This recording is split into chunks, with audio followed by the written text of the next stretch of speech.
Alright, so it's been a while since I started the channel and uploaded anything. Third year university hit a lot harder than I was expecting it to, but because of current events with the coronavirus, I've ended up having more free time on my hand, so I've decided to come back to the channel and make something of it. So in this video, I'll be going over some useful tools that us lot on the Low Poly Games team use for game jams. I'll be trying to stay away from engine specific tools like Unity Collab, as I'm not going to be comparing game engines in this video. I'll also be staying away from websites like Incompetech, because whilst these resources can have a lot of useful assets you can use, I'll be focusing more on tools that either help you create your own assets, stay organised as a team, or help back up and share your project files.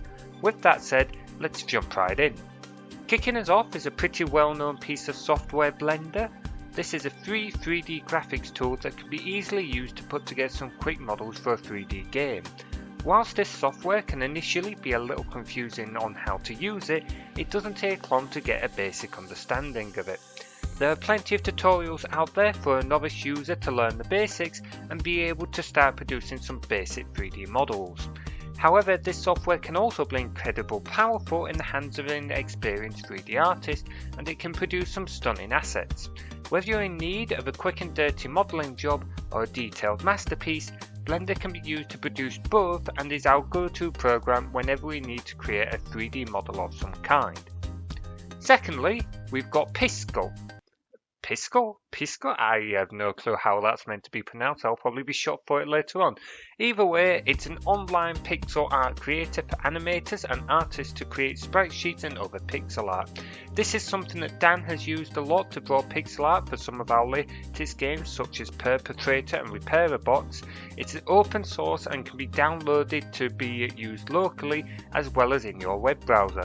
Apparently it's a pretty solid tool to use, although I personally haven't used it, not being much of a 3D or any kind of artist myself, but I have seen some pretty good stuff from it, and it's a little different to your usual Photoshop or Paint.net. Our next tool is a piece of software called Audacity. Audacity is a piece of audio software that you can use to record and edit audio and can be useful to try and create your own sound effects. In the past, we've used Audacity to record voice logs for games, edit pre-existing sound effects, or even edit sound effects that we've recorded as a team. The vase breaking sound effect in one of our jam games, Perpetrator, was recorded on Will's phone, then denoised and sharpened up in Audacity. We've also used it in other jams to record audio logs for a player to find throughout the game, and also as a fun little fact, it's the software I'm using to record the voiceover for this video. Following the audio trend, our next tool is one that we've only used a few times as a team, but is still a pretty nifty little tool, Bhaskar Coil. It allows its users to create their own music and is relatively quick and easy to learn. If you're looking to create some original background music for your game, then this piece of software can be a good place to start. This is due to its simplicity and the fact there are tutorials you can use to get started. Some of the downside to this though is that it does help to have an understanding of music creation. Whilst making music in this software can be easy, it can be difficult to produce something that sounds good if, like me, you don't know much about music. However, this is something you can overcome with practice, so this is still a useful tool to create some original music for your game. Another tool we use is a little bit more low tech than that, and it's the humble Whiteboard, or if you'd rather, a notebook and pen. This might seem a little bit too low tech and not anything you might use on the computer, but it is one of the most valuable tools you can use. As I mentioned in my Game Jam Tips video, the planning phase in a game jam is essential, and using a whiteboard to store and share ideas can be incredibly beneficial. You can also use them to help explain your ideas to your teammates by sketching out basic scenes, plotting game mechanics and other things. These tend to be more of a use at the start of the game jam when you're first throwing ideas around and pitching concepts to each other, but they can still be useful throughout the jam as having a jobs list or a team plan written down that you can all refer back to later on. Keeping to the organisational theme, the next tool on our list is Trello. Trello is an online tool that allows its users to share lists with each other that can display different cards of information. This can be useful as you can split different tasks between different team members and allocate the priority of these tasks.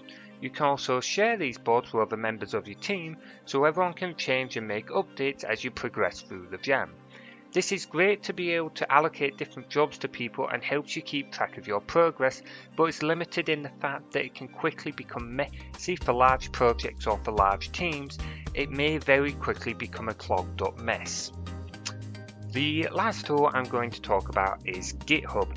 Now, unlike the rest of the tools I've mentioned, we've never actually used GitHub in a game jam as we normally use Unity Collab.